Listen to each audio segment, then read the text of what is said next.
Comment métacogiter? On a vu que pour pouvoir métacogiter, il faut être capable de s'observer. S'observer en train de penser. Mais ce n'est pas tout.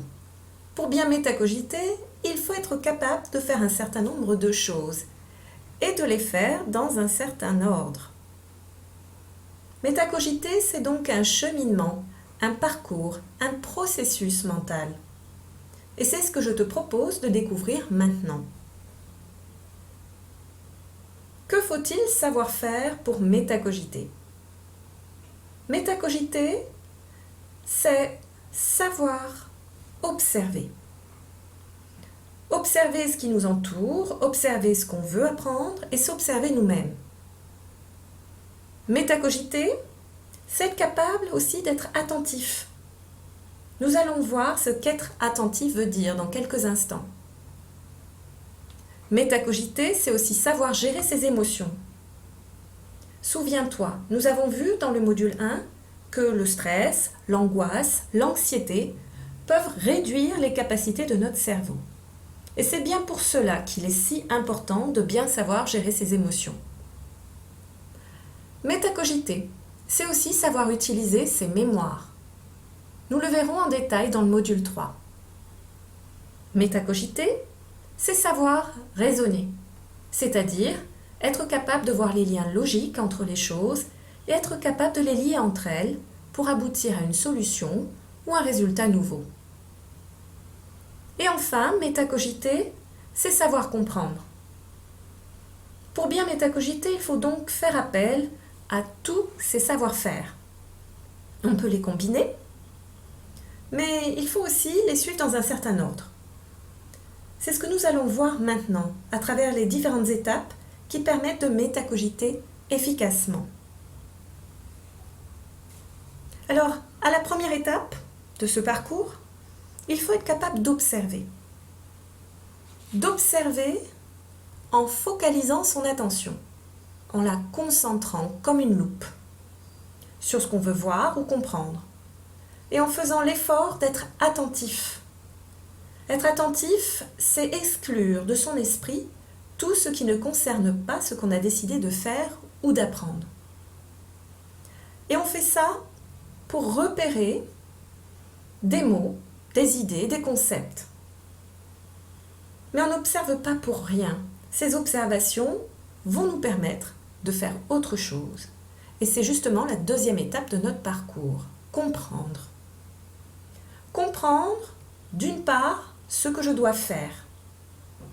Et pour cela, il va me falloir tout d'abord analyser ce que je dois faire, reformuler, dire dans mes propres mots ce que je dois faire et chercher, si je n'y arrive pas, la signification de ces mots ou des choses que je ne comprends pas. Et tout ça pour bien repérer toujours ce que je dois faire. Et je vérifie ensuite que j'ai bien repéré en reformulant à nouveau. Je me raconte ce que je dois faire. En fait, cette étape et celle qu'on a vue juste avant, observer, se déroulent ensemble. L'une ne va pas sans l'autre. Mais non seulement je dois comprendre ce que je dois faire, je dois aussi comprendre pourquoi je dois le faire. Sinon, je vais avoir du mal à passer aux étapes suivantes. L'étape suivante, justement, la troisième étape, c'est planifier. C'est vraiment très important de bien planifier son travail pour le réussir. Et pour pouvoir planifier, il va falloir que j'utilise mon cerveau d'une certaine manière. Je dois me souvenir. Surprenant? Non, pas vraiment. C'est grâce à mes différentes mémoires que je vais être capable de me souvenir, justement, et de faire le tri entre ce que je sais déjà et ce que je ne sais pas encore. C'est ce qui va m'aider à mieux choisir les méthodes et les étapes qui vont me permettre d'atteindre mes objectifs. Ensuite, je vais pouvoir déterminer comment je vais m'y prendre. pour apprendre, pour mémoriser par exemple, pour réaliser une tâche, pour résoudre un problème. Maintenant, la 4e étape de mon parcours, c'est surveiller. Surveiller quoi?